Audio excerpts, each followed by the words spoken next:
那些思念从来未改变，上次断肠，一直在蔓延。我想。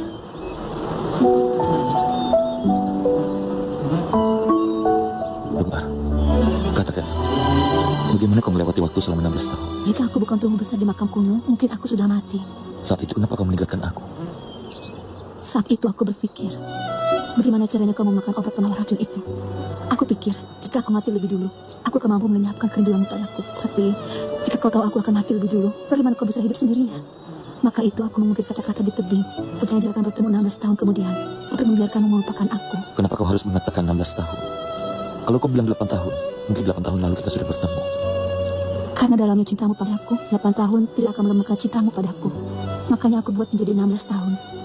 Tak disangka, setelah 16 tahun berlalu, kau masih mau lompat kemari. Ini masih lebih baik demi cinta yang mendalam. Andaikan saat itu aku memberikanmu hati yang lemah, aku pasti akan menangis sedih di tebing Duanza. Dan kalau aku mati, kita tidak akan bertemu lagi.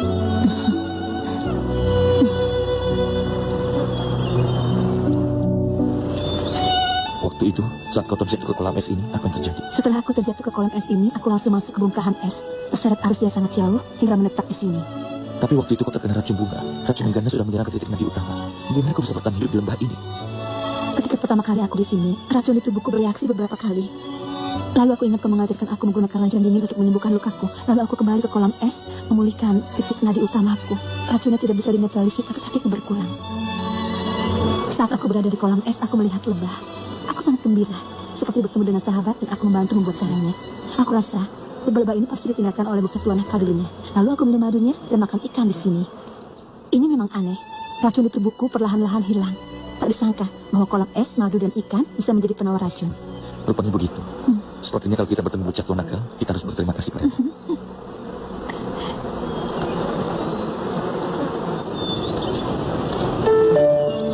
Yoko, ketika aku sudah sembuh, aku berencana ingin pergi dan menemuimu.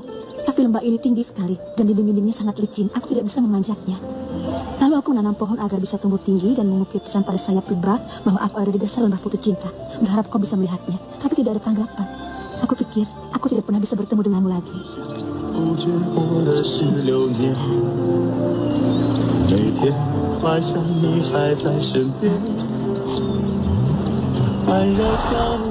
Yoko, bagaimana kau melewati waktu 16 tahun ini? Ceritanya panjang. Saat itu, aku membaca ukiran tulisanmu di tebing. Bibiku yang membohongiku dengan berkata, kau telah ditolong oleh Dewi Laut Selatan.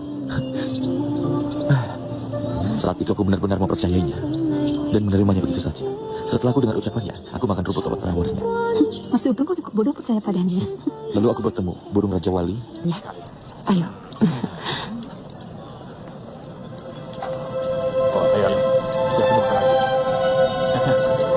Iya, ayo. Pesan lagi, baiklah. Kakak, masih setengah hari lagi kita baru sampai di kota Xiangyang. Tidak mungkin kakak tidak makan sedikit pun. Aku tidak selera makan. Kau jangan khawatir. Aku yakin Siang Er pasti baik-baik saja. Kali ini, yang tinggal di Siang yang tidak bisa lari dari kematian. Benar, kita sudah bisa pulang ke kampung halaman saja. Kita sudah bersyukur.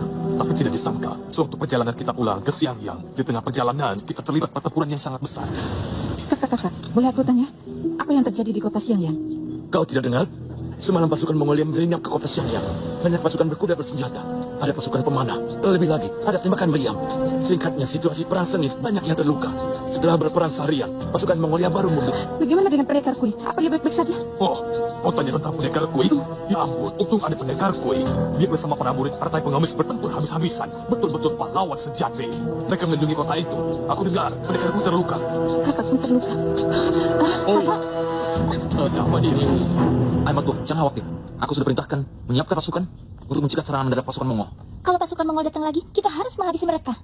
Memang mudah dikatakan, tapi ayah khawatir. Ayah, ayah, ibu dan yang lain kembali. Kakak Kui, kakak Kui.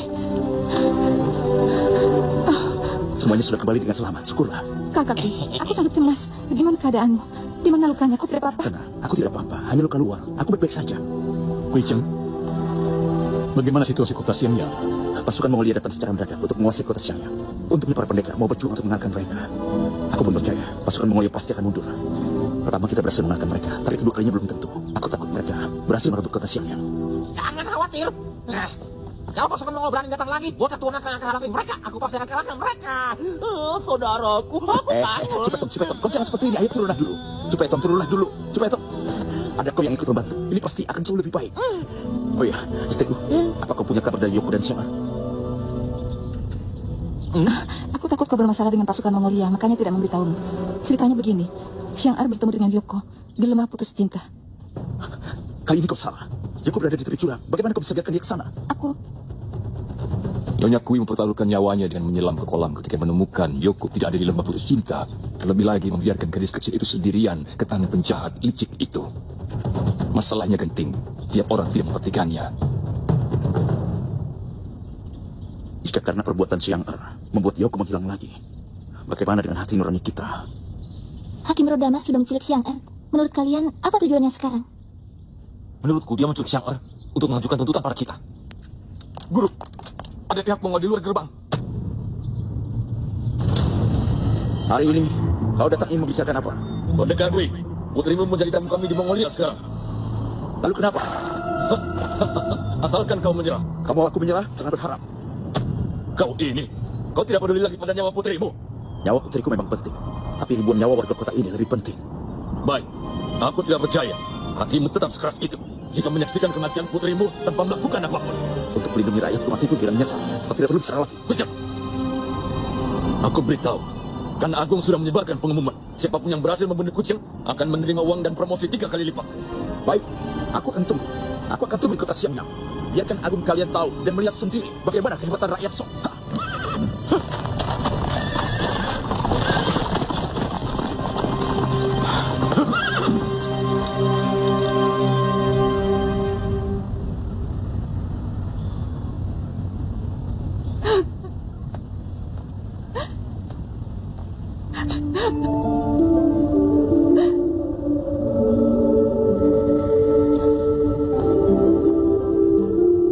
Sudah malam, kenapa belum tidur? Xiang ditahan oleh musuh. Aku ini ibunya. Mana mungkin bisa tidur? Aku mengerti perasaanmu. Tapi tolong maafkan aku. Aku tidak bisa karena putriku sendiri. Harus mengorbankan ratusan warga kota Xiangyang. Kakak Kui, 30 tahun lebih kita jadi suami istri. Kita bekerja tanpa lelah demi melindungi kota Xiangyang. Aku tidak mengharapkan Xiangyang akhirnya direbut bangsa Mongolia. Tapi aku juga tidak berharap putri kita jadi korbannya, Kakak Kui. Aku percaya pada Xiang. Dia gadis yang punya latar belakang berani. Dia akan memahami kesulitan kita dan memaafkan kita. Kakak Kui. Istriku.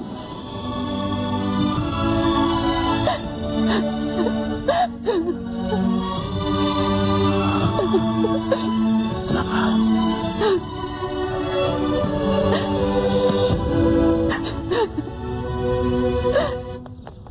Ayah, Ibu, kabar buruk. Kenapa? Xiang kenapa? Dia...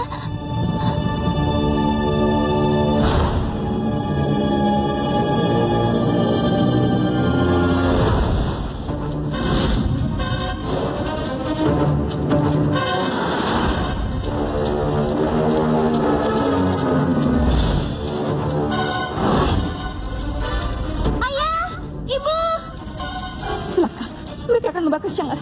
Biksu busuk itu sungguh keterlaluan. Jangan takut. Ayah dan ibu pasti akan memikirkan cara untuk menolongmu.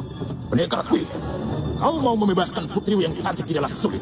Kita akan lihat apakah kau punya nyali atau tidak. Katakan saja apa maumu. Hijau, kau sebagai seorang ayah, jika kau masih punya hati penyayang, aku sarankan silakan kau keluar dan menyerah. Putrimu akan aku lepaskan. Jika kalian tidak takut padaku, bagaimana bisa kalian menyadap putriku dan mengancamnya? Karena kalian takut padaku. Aku kuicang dengan mengandalkan kekuatan. Bagaimana bisa kalian budak bicara kematian? Pendekar besar Kui, kau di dunia persilatan adalah orang yang dihormati. Yang tidak disangka sebenarnya adalah orang yang takut mati. Kau jangan berusaha mengancamku. Pendekar besar Kui, putrimu ini sangat pintar. Aku sudah terlanjur suka padanya. Aku terima dia sebagai muridku dan mewariskan semua ilmuku. Bagaimana mungkin akan kulepaskan? Jika kau tidak mau menyerah, putri cantikmu akan dibakar sampai mati di panggung ini. Lalu pasukan Mongol akan menyerang kota Xiangyang. Silakan pendekar Kui, berpikirlah 3 kali. Hakim berlepas. Aku pasti akan melepaskan putriku. Aku tidak akan menyerah. Betul sekali. Biksu jahat, kau bukan pria sejati. Aku Cepetong akan menemanimu perang 300 babak. Hentikan omong kosongmu. Cepetong, Sayang sekali kedua belah pihak yang sedang bertarung saat ini. Bukan saatnya kita bertarung satu lawan satu. Biksu jahat, kau keterlaluan. Amitabha, Cupetong, kau jangan gegabah. Siang Er ada di tangan mereka. Jika kau lakukan ini, mereka akan menyakiti Siang Er. Benar. Pihak Mongolia sudah persiapkan ini dari awal. Kita tidak mudah mendekati panggung tinggi itu. Karena kita harus pikirkan bagaimana mengatasi kepungan pasukan-pasukan itu dulu. Aku juga tahu, jadi sana harus gimana. Hei, kau kan cerdas. Coba pikirkan caranya sekarang. Siang Er, cepat bujuk ayahmu untuk menyerah. Aku hitung sampai 10. Jika ayahmu tidak menyerah, aku nyalakan apinya. Silakan hitung saja. Kalau kau mau hitung sampai 1000 juga aku tidak akan takut padamu. Kau pikir aku tidak berani menyalakan apinya? Aku hanya berpikir kau ini menyedihkan. Kenapa aku menyedihkan? Kau tidak bisa mengalahkan ayah dan ibuku, juga tidak bisa mengalahkan rakyatku. Kau tidak bisa mengalahkan pendeta hitam dan juga Cupetong. Kau juga tidak bisa mengalahkan kakakku Yoko. Kau hanya bisa ikat aku di sini. Prajurit di kota Siang yang jumlahnya hanya sedikit, tapi mereka tidak sehina dirimu. Dengar, kau selalu memperlakukan aku dengan baik. Setiap hari kita saling menghormati. Bahkan aku harus memanggilmu guru. Tapi sekarang kau ingin membakarku dan menyakiti kedua orang tuaku. Awalnya kukira kau adil, tapi sekarang aku tidak bisa sopan padamu. Melihatmu sangat ceroboh, aku tidak bisa menahannya lagi. Aku akan memberimu saran. Kau mau sarankan apa padaku? Orang sepertimu tidak berguna hidup di dunia ini. Sebaiknya lompat dari panggung dan kau bunuh diri.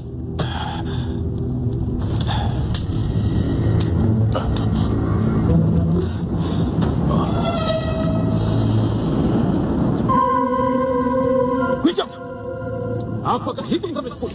Jika kau tidak mau menyerah, aku akan bakar panggung ini. Apa kau lihat orang yang berani menyerah? Hakim Rodamas, kau musuh yang tidak bisa diterka, tidak bijaksana, memperolok garis lemah, tidak berhati baik, tidak benar-benar berani bertarung dengan kami, tidak berani sama sekali. Ini adalah cara seorang pengecut. Apakah pantas disebut pendekar pria sejati? Kau patah semangat, itu yang kutangkap. Menyuruh kucing berlutut 18 kali memohon melepaskannya. Kau betul-betul pendekar yang tidak tahu berterima kasih. Apa kau masih dianggap guru nomor 1 di kerajaan Mongol? Wijang, dengar baik-baik. Aku akan mulai menghitung sampai 10.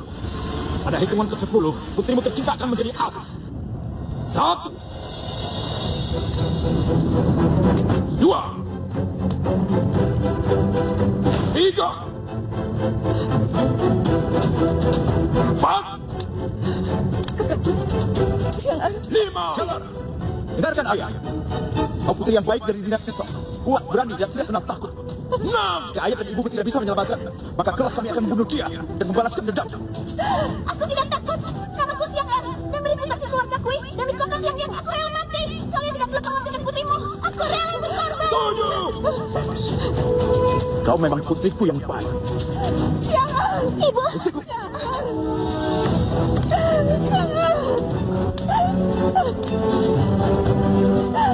Istriku. 8,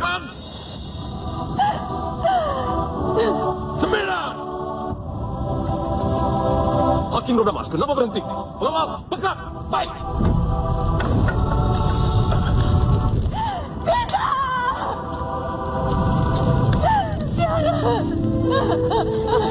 Dunia ini menyenangkan.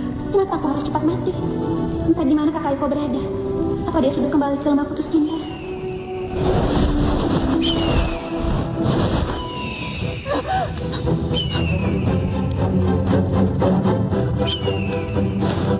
Kak Yoko! Yoko, Dan lalu,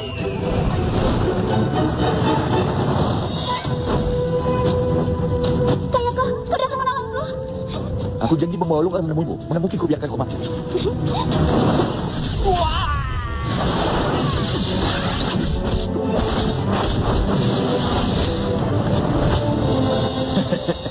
Yoko, 16 tahun tidak bertemu. Kungfumu makin maju. Tidak disangka kungfumu juga meningkat.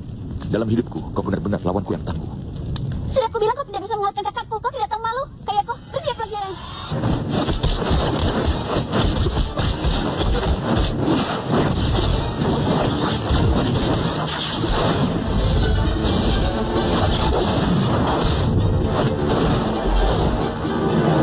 Aku berada di laut pasang surut selama berlatih kungfu. Itu sudah cukup. 16 tahun yang lalu dia sudah bukan tandinganku. Hari ini serangannya lebih sedikit. Kenapa aku tidak bisa menahannya?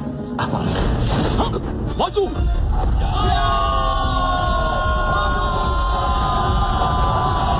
Pasukan Mongol membuat kekacauan. Serang dan rebut Siang Er. Serang!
Yoko, hari ini akan menjadi hari kematianmu.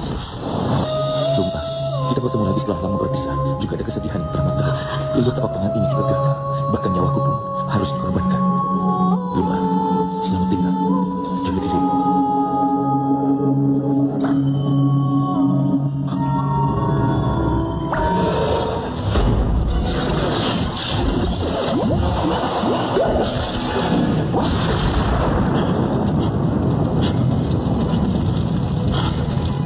Guru.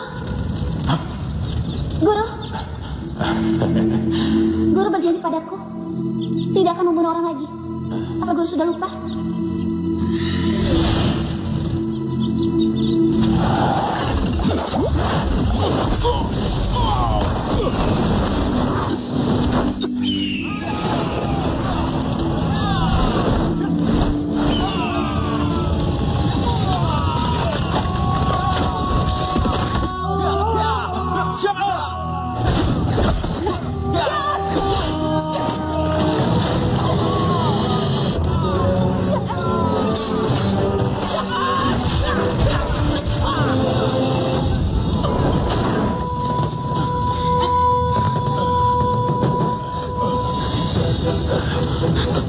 Siapa?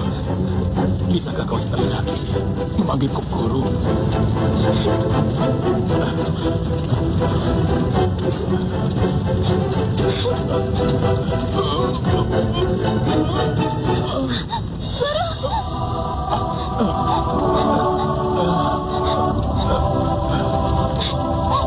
Guru. Guru. Ya.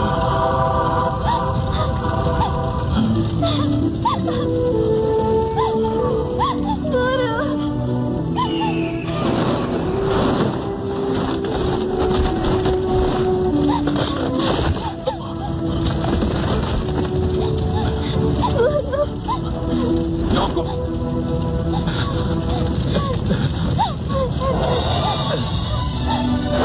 Tangkap!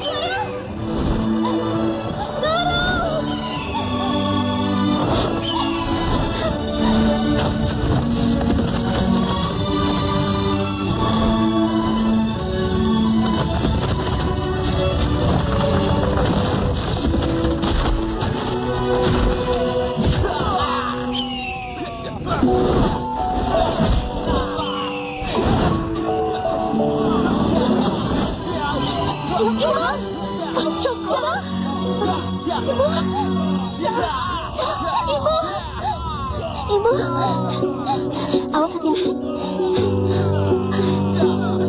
Jangan khawatir. Aku tidak apa-apa. Bongkar mereka semua. Jangan ada yang tersisa.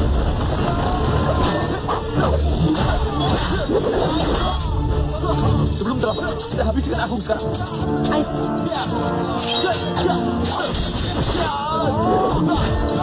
Yoko, tolong selamatkan suamiku.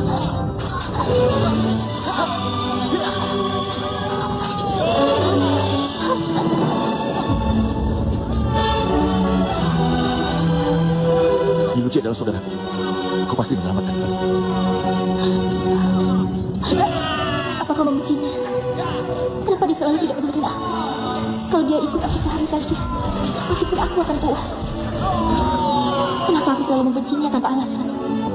Apa karena aku selalu diam-diam menyukainya, merindukannya, tapi dia tidak pernah sedikit pun tertarik padaku? Saudara Yoko, terima kasih bantuannya. Hati-hati. Ketika dia berusaha menyelamatkan Kakashi, siapa yang lebih aku khawatirkan? Aku tidak bisa berkata-kata lagi. Pada ulang tahun adik keduaku, dia berikan kita hadiah besar padanya. Kenapa aku harus membencinya? Dia berhasil membongkar rencana licik Wotu, menjadikan Kakashi ketua partai komunis. Lalu kenapa aku harus diam-diam marah? Fuer. Aku kok iri pada adikku sendiri. Aku wanita yang sudah menikah. Kakashi juga mencintaiku seperti ini. Kenapa aku masih peduli tentang hal ini? Kakashi!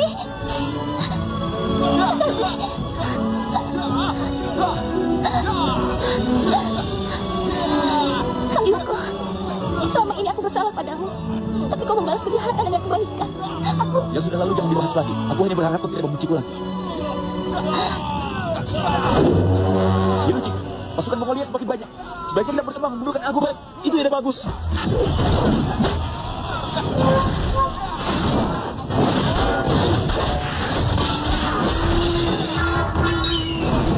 Raja Wali!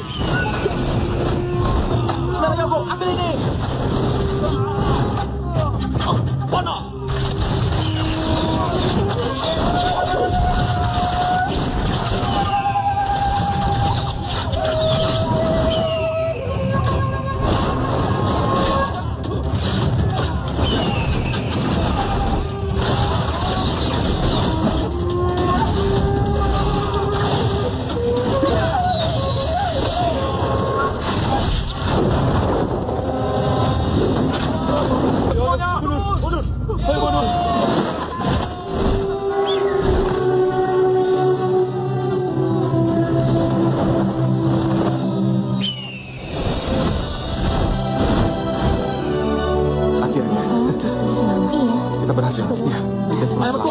Ayo mertua.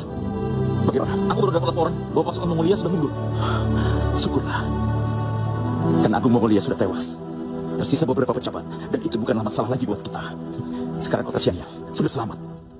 Saudara Yoko, ini semua berkatmu. Rakyat kota Xiangyang terhindar dari penderitaan. Menghukum yang jahat menjadi kesatria. Saat ini jika dibanding dengan jasa pamanku, aku tidak ada apa-apanya. Kayoko, aku di masa lalu selalu membuatmu malu. Untung kau tidak membenciku. Sudahlah, dulu aku juga sudah banyak bersalah padamu. Aku juga berharap kau bisa memaafkanku. Kayoko.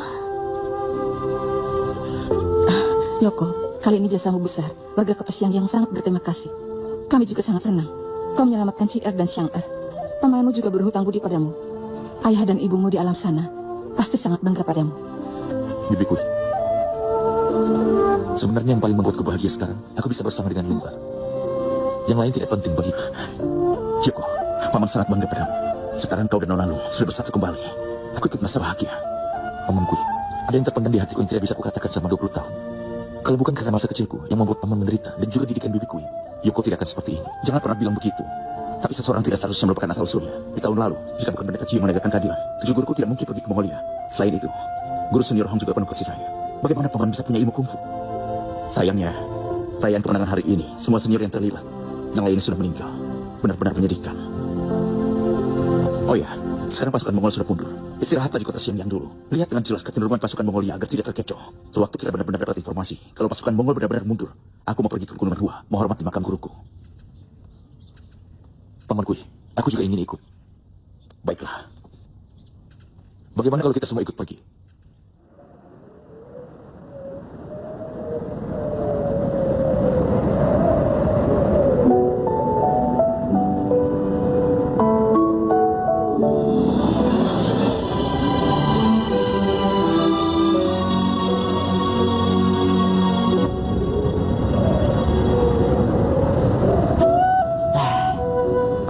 Racun tua. Kau bilang sepanjang hidupmu banyak melakukan kejahatan. Setelah mati mayatmu dengan mayat pengemis tua bersebelahan. Biar aku beritahu ya, hari ini semua orang di sini datang menyembayangi pengemis tua. Hanya 2 orang bocah ini yang melutut padamu.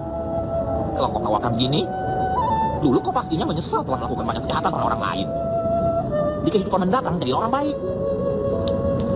Amitabha, masa lalu sudah berlalu, lupakanlah semuanya. Di tahun itu ada racun barat, pengemis utara, sesat timur, kaisar selatan, dan dewa pusat. Sekarang hanya tersisa aku yang sudah tua dan kau pendeta. Wah, aku Aku jadi penasaran, siapa yang bisa jadi 5 tokoh besar di dunia persilatan sekarang? Siapa ya? Ilmu kungfu pendeta Yiteng dan ayahku cukup tinggi. Sejak dulu ada 5 tokoh dan tidak diragukan lagi. Kakakku yang muncul dari pengemis utara, patut diperhitungkan. Yoko meskipun masih muda, tapi kungfunya tinggi. Tidak ada tandingannya. Apalagi, dia anak angkat Ouyang Feng. Di timur dan selatan tetap orang lama, jadi aku pikir Yoko dan kakakku harus meneruskan barat dan utara. Tidak benar, sama sekali tidak benar. Kenapa tidak benar? Wah, Ouyang Feng adalah orang beracun. Berbeda dengan Yoko. Terlepas dari hati dan ilmu kungfunya, dia sama sekali tidak beracun. Menyebutnya si racun kecil, sangat tidak adil baginya. Kakakku tidak bisa dibilang pengemis utara. Lagi pula, pendeta Yiteng bukan kaisar lagi. Jadi, aku pikir gelar untuk 5 tokoh ini harus diubah. Ayahku di timur tidak perlu merubah gelarnya. Pendeta Yiteng bukan lagi kaisar, tapi biksu. Jadi seharusnya dia bergelar Biksu Selatan. Sedangkan Yoko, aku beri dia gelar si gila. Bagus, si sesat timur, si gila barat. Kita adalah pasangan. Generasi yang muda masih perlu belajar. Aku tidak berani memakai nama yang sepadan dengan senior. Saudara Yoko, kali ini kau salah. Dalam hal ini kau sudah diberi julukan si gila. Gila artinya berbahaya di dalamnya. Terlebih lagi, kau sudah punya reputasi terkenal. Kungfumu hebat. Jangan katakan masih tidak menang dari bocah tua nakal. Julukan yang bagus, si gila yang baik. Kalau begitu aku boleh tanya, racun dari barat dan kaisar selatan sudah mengubah gelar mereka. Pengemis utara harusnya berubah jadi apa? Sekarang pendekar di dunia persilatan menyebut Kui Cheng sebagai pendekar besar. 10 tahun mengabdi pada rakyat Xiangyang. Menurutku, julukannya adalah kesatria dari utara karena dia telah meyakinkan setiap orang. Benar-benar cocok. Kita sudah punya orang-orang di posisi timur utara, selatan, dan barat. Lalu posisi pusat, siapa yang menempati? Xiaolong Li satu-satunya penerus dari perkumpulan makan kuno. Waktu itu ada pendekar wanita Limocho, kungfunya hebat. Permainan pedangnya mencapai kesempurnaan. Pendeta Chow yang sedikit menahan rasa takut saat pendekar wanita itu datang berpartisipasi di pegunungan Hua. Bicara tentang 5 tokoh besar, kita harusnya buat perubahan. Pendeta Chow yang bergelar pendeta nomor 1 di dunia persilatan juga mungkin tidak bisa diambil gelarnya. Kungfu saudara yang berasal dari istrinya. Keterampilan murid yang luar biasa, gurunya tidak perlu kita ragukan lagi. Nona Lung seharusnya menerima posisi pusat. Sepertinya aku tidak layak menerimanya. Jika tidak, oi saja. Kungfunya cukup mengagumkan, namun banyak akal bisa menyesuaikan diri. Tentu saja gelar kelima cocok diberikan padanya. Wah, luar biasa. Itu baru benar. Walaupun si sesak uang dan Kui Cheng bisa meyakinkan, tapi ada wanita ini yang selalu mengeluarkan ide-ide aneh. Dia mengikat kakiku yang tidak mampu bergerak. Aku memang kagum padamu. Aku jadi benar-benar ingin bersujud padamu. Kau ini? Karena itu kau tidak cocok jadi salah satu dari 5 tokoh besar. Bocah tua nakal, kau juga tidak buruk. Aku si sesat timur punya hidup sederhana. Pendeta Yiteng dikenal sebagai penghayal. Hanya kau satu-satunya yang periang. Awalnya satu konsep ini tidaklah ada. Mungkin juga kita akan punya hasilnya. Si sesat timur, si gila barat, biksu selatan, kesatria utara, dan kau bocah tua nakal. Kau bisa menerima posisi pusat. Bocah tua nakal. Aku benar-benar besar. Aku jadi bagian dari 5 tokoh besar.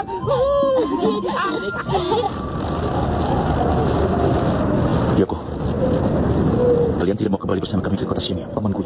Aku tidak ikut kembali bersama kalian. Aku sudah berpisah dari Lukas selama 16 tahun. Tidak mudah kami bertemu. Kami ingin menghabiskan waktu bersama. Nah, Yoko, kau sudah jadi si gila dari barat. Harusnya kau berada di dunia persilatan. Kenapa kau begitu cepat sudah mau pergi? Apa gunanya punya ilmu kungfu tinggi? Bukankah sama saja akan berakhir seperti ayah angkatku dan senior Hong, menjadi tumpukan tanah? Sebenarnya di dunia yang paling penting adalah cinta. Aku hanya ingin menghargai waktu yang terbatas, menghargai orang di sampingku. Tayoko, kapan kita bisa bertemu lagi? Kalau berjodoh, kita pasti akan bertemu lagi. Adik, meski kau tidak punya jarum emasku lagi, tapi kelak kalau kau membutuhkan bantuanku, aku pasti akan membantu. Terima kasih, Kayoko. Terima kasih, Kakalung. Kita bisa saling bertemu. Aku sangat bahagia. Di masa depan, kalau kita bertemu di dunia ini, kita harus minum dan bernyanyi bersama. Semuanya, kami pergi dulu.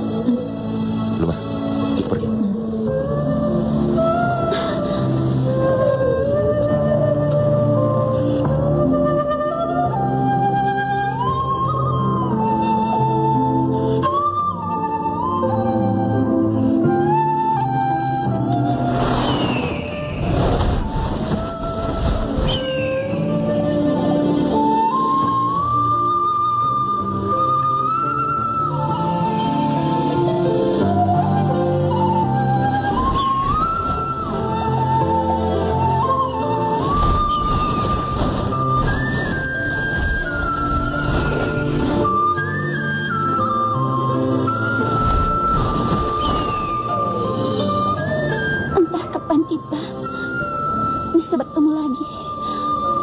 Sedih karena cinta, siang dan malam.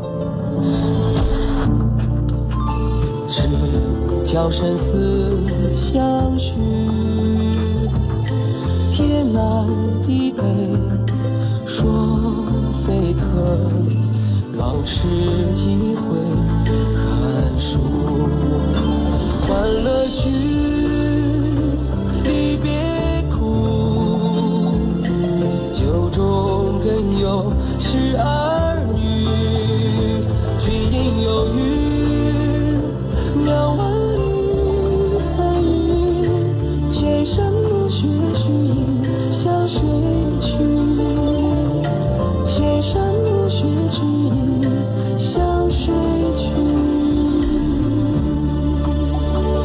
欢乐去，离别苦，酒中更有痴儿女。君应有语，渺万里彩云，千山暮雪之影向谁去？千山暮雪之影向